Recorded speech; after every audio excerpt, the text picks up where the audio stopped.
তাল চিবাটা দেখাতে পারলাম না। এই যে দেখুন, আটা দিয়ে ভালো করে চিনি দিয়ে পরিমাণ মতো আর একটা তালের শাঁস বের করে বড়া তৈরি করব। দেখতে থাকুন। সুন্দর মাখা হয়ে গেছে। এবার উনানে এই যে কড়াইটা বসিয়ে দিয়েছি, কাঠের উনানে তৈরি করব। দেখতে থাকুন বন্ধুরা। ভালো লাগলে কমেন্টে জানাবেন কে কেমন করে করেন।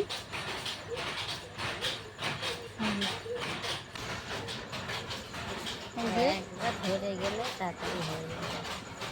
এটা পুরা কড়াইয়ে মড়াই মানাই নাকি? এই যে কাঠের উনানে হচ্ছে।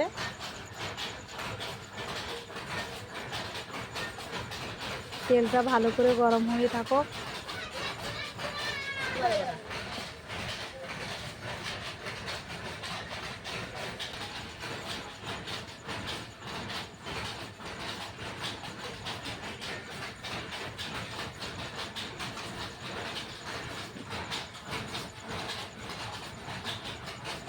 এই যে দেখুন বন্ধুরা, বড়াগুলো এভাবে ছোট ছোট আকারে সেট করে দিতে হবে।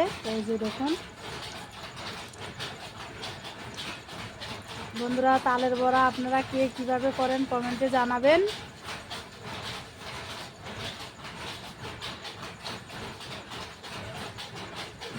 ছোট ছোট আকারে করতে হবে, বেশি বড় হলে মাঝখানে কাঁচা থাকবে, আর ছোট ছোট করে দিলে ভালো হবে মচমচে।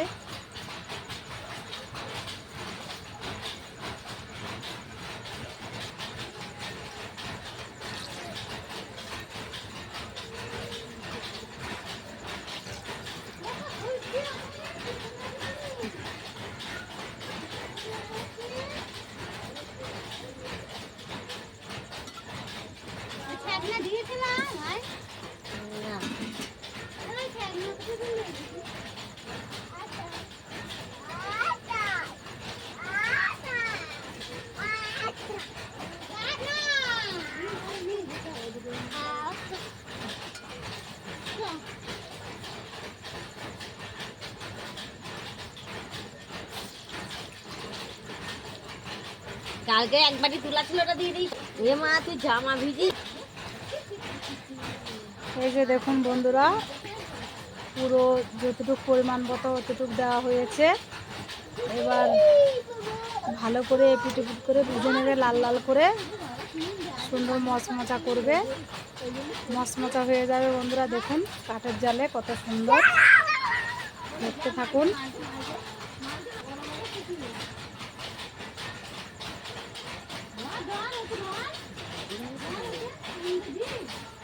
এই যে দেখুন বন্ধুরা, দেখুন এপিট এপিট করে উল্টে দিতে হবে ভালো করে।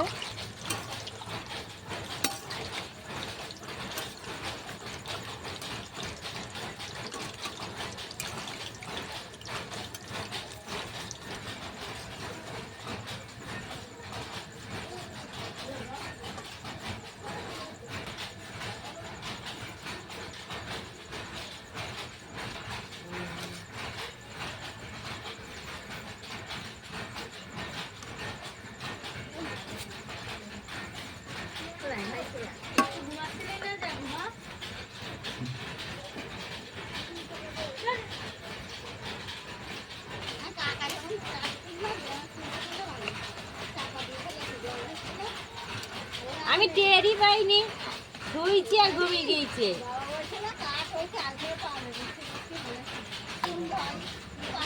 ও যদি ঠিক আছে। এই দেখুন বন্ধুরা, কত সুন্দর লাল লাল করে ভাজা হয়ে গেছে। এবার ছাঁকনির সাহায্যে তুলে নেব। এরকমভাবে ছোট ছোট আকারের পুরো বড়াগুলো ভাজতে হবে, পুরো ভেজে নেব।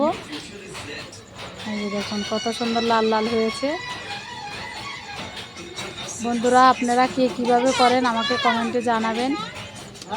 ভালো লাগলে লাইক, শেয়ার, কমেন্ট, সাবস্ক্রাইব করে দেবেন। ধন্যবাদ। এক গামলা যখন হবে তখন আবার তুলি।